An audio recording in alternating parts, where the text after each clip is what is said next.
You Atlas elites are all the same. You think hoarding power for yourselves means you'll have it forever, but it just makes the rest of us hungrier. And I refuse to starve. The words that Cinder Fall said to Winter Schnee in the finale of Volume 7 definitely show that Cinder has a bit of a grudge against the upper echelon of Atlas, possibly the entire city of Atlas as a whole, depending on what Atlas Cinder was referring to when she says Atlas Elite, the kingdom or the city. Because the elite of the kingdom are the entire city of Atlas as a whole, and the elite of the city of Atlas is just the top 1% of the 1%. Jacques Schnee. But regardless of who exactly it was that Cinder was referring to, it definitely implies some first-hand experience with the oppression that the elite of Atlas have against those they deem below themselves, like the city of Mantle, implying that this might be where Cinder is originally from. And as things are progressing, it seems likely that we may actually get Cinder's backstory in Volume 8. And considering Cinder's character inspiration is from Cinderella, it's not hard to imagine what Cinder's past may have been like residing in Mantle, looking up at the privileged people in the sky who have not a care in the world, and especially don't care about those below them, both figuratively and literally. Cinder's life in Mantle probably being a bit harsher than most, being mistreated by those she's supposed to trust, those she's supposed to consider family, possibly being put into slavery for a time, or at least subjected to starvation and mistreatment.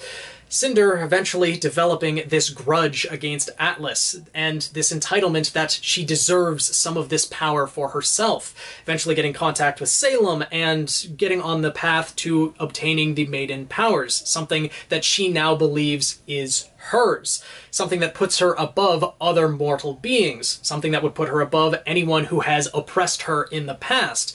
And this could be possible character inspirations for Cinder as to where she is now and why she has such a reliance on the Maiden Powers, why she has such a desire for them, etc.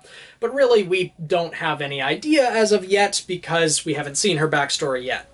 But because of the phrase that Cinder said about the Atlas Elite and who she said it to, Winter Schnee, there's been a lot of theorizing around that Cinder herself might actually be a Schnee.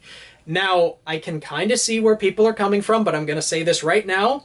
I do not think Cinder is a Schnee. The fact that she said Atlas Elite implies that she's talking about the majority of Atlas, or a larger group than just the Schnee family themselves. If Cinder knew that she was a Schnee, she would have had a lot more to say to Winter specifically. Not to mention, if she already had Neo infiltrate Jacques' manor, she probably would have had her stab him in the throat or something when she left, or gone there herself, etc. Like, I don't think Cinder's a Schnee by any way, shape, or form.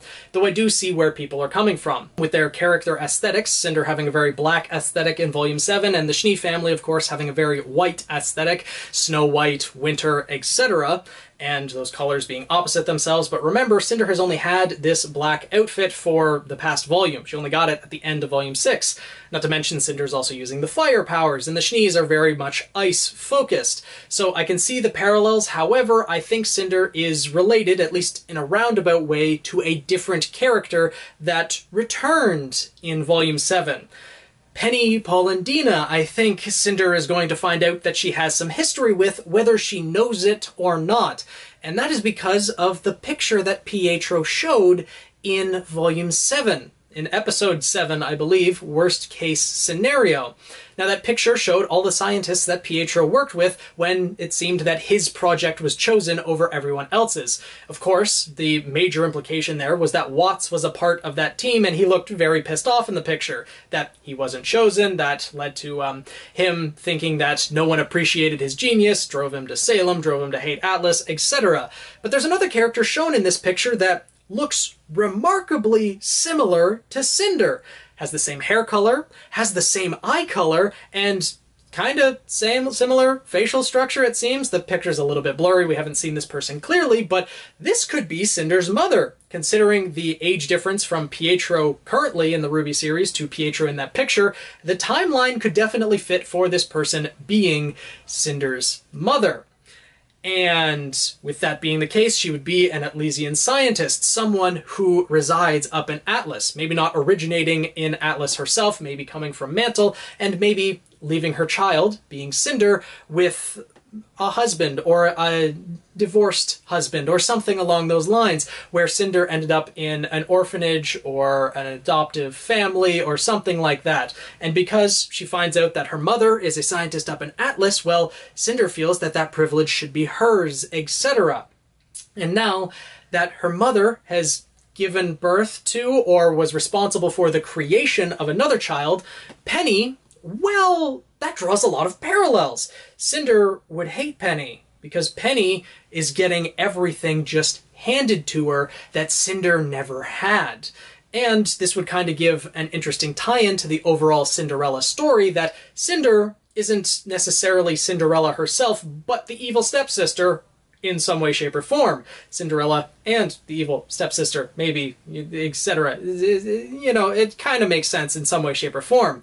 But Penny has been given all this power, has been given the privilege in Atlas, and is becoming the defender of Mantle. She, with this power that she has, never thinks that she is above anyone else. In fact, she has proven herself in Volume 7 to be one of the most human characters in the overall RWBY series, keeping her humanity through everything that is happening.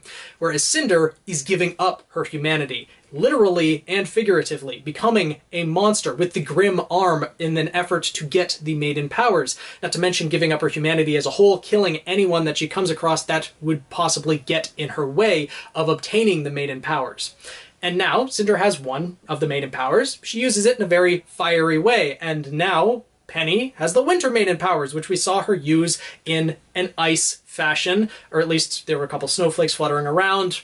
Penny was probably going to be using them for ice powers, etc. So the parallels between Cinder and Penny are a lot greater than between the Schnee family and Cinder.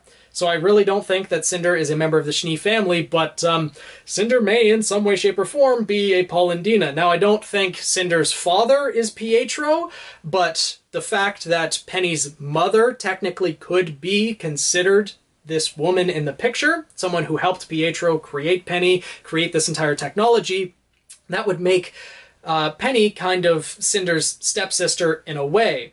But Penny being kind of the Cinderella character, that she's always very kind-hearted, willing to use her power to help others. She's a maiden that has joined our main fighting force against Salem, whereas Cinder, the person who was oppressed in this very bad situation, no one came to her aid. Her fairy godmother ending up being Salem, and the power that she is thinking that she's entitled to in this grand ball where Cinderella ends up meeting the prince and living happily ever after this point, well, that never happened for Cinder, and because of that, her anger and resentment only grew to those who have power. Penny being one that Cinder will definitely focus on if she finds out her mother had an interaction or a hand in creating Penny herself. All that love, affection, and time that Cinder's mother should have been giving to her was given to Penny instead. So, yeah, I think this is going to lead to a pretty big conflict in Volume 8 if we find out Cinder's past and she does end up being related to this scientist in Pietro's photograph, because the scientist looks remarkably similar to Cinder, and just the way that genetics works in the world of RWBY, it's much more likely that Cinder is related to this person rather than Cinder being a Schnee. Again, she could be Jacques' illegitimate child, but every child of the Schnee family, the actual Schnee bloodline, you know, Nicholas Schnee, Willow Schnee, Winter, Weiss, Whitley, all have white hair, blue eyes. All of them, those genetics are the same, so a branch family of the actual Schnee bloodline, not going to be the case, not to mention Cinder's semblance isn't the glyphs, so I don't think that Cinder is a Schnee. She could be an illegitimate child of Jacques. That would be an interesting storyline, but I think it's much more interesting if they draw those parallels between Cinder and Penny. And if that's the case, if Cinder does end up, you know, going after Penny, targeting her, because she's going to for the Maiden Powers, but also, you know, if she finds out that, oh, you got all my mother's love and affection too, I'm going to go after you. That's going to mean that Cinder has a lot of different targets. Jean is one that a lot of us want to fight Cinder because of, well, Cinder killing Pyrrha. And again, Cinder's going after RWBY, so there's going to be a confrontation there. Penny is RWBY is Penny's first friend. Penny would definitely want to defend RWBY. There's a lot of things that connect Penny to Cinder, and this is a fight that, or a confrontation and a plot point I definitely want to see happening and think is likely in the future. all of this also relates to the idea that I think that Penny is going to be Neo's first real friend, and that Neo might come join Penny, and they might have their own connection on top of that. Which would mean even further that Penny is taking everything from Cinder. First, her mother's love and affection, the Winter Maiden powers, and then the only ally that Cinder has left, other than Salem. Of course, when Cinder brings the relic to Salem, that might change, but all of this could make a lot of sense.